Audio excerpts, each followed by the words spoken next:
شهرام جزایری امروز در ساعت‌های اولیه صبح با تلاش واقعا مأمورین و سربازان گمنام امام زمان دستگیر شد و با کمک وزارت امور خارجه و با کمک قوه قضاییه. چند روز پیش فهمیدیم که در یکی از کشورهای خلیج فارس مخفی شده ایشون. به طبع چون با نام اصلی هم نبود، وقتی از این کشورها سوال میشد، با اینکه واقعا کشورهای همسایه و کشورهای خلیج فارس همه اونها قصد همکاری رو با ما داشتن، لکن چون ایشون با مشخصات غیر واقعی رفته بود اونجا، به صورت غیر قانونی هم وارد شده بود، طبعا اونها خبری نداشتن. طبیعتا وقتی ما سوال میکردیم اونا میگفتن خب چنین چیزی نیست، کسی نیست و حق هم با اونا بود.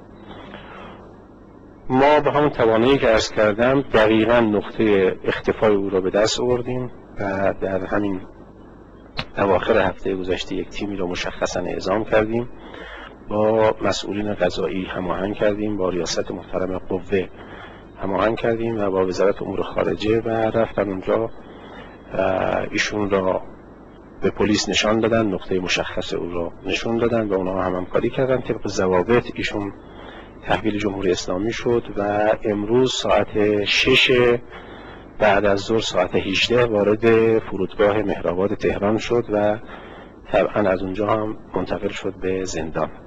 الان در واقع نام اون کشور رو میخواید اعلام کنید که در کدوم کشور بوده، یعنی هنگام فرار به کدوم کشور فرار کرد؟ ببینید، مهم این هستش که امروز شما میبینید که شهرام جزایری محکوم در کشور شما هستش و این هم با همکاری وزارت امور خارجه و با هماهنگی دستگاه قضایی و تلاش و جدیت سربازان گمنام امام زمان محکوم علیه که تصور میکرد احیانا از کشور گریخته و دیگه تقریبا مطمئن بود که کسی دستش به اون نمیرسه، امروز دوباره تو زندان اوین هستش. من شهرام جزایری هستم، فرزند محمد منصور. به تاریخ امروز 28 ماه عزیز سفر 27 اسفند ماه 1385 در فرودگاه مهرآباد تهران هستیم. به تاریخ صبح امروز توسط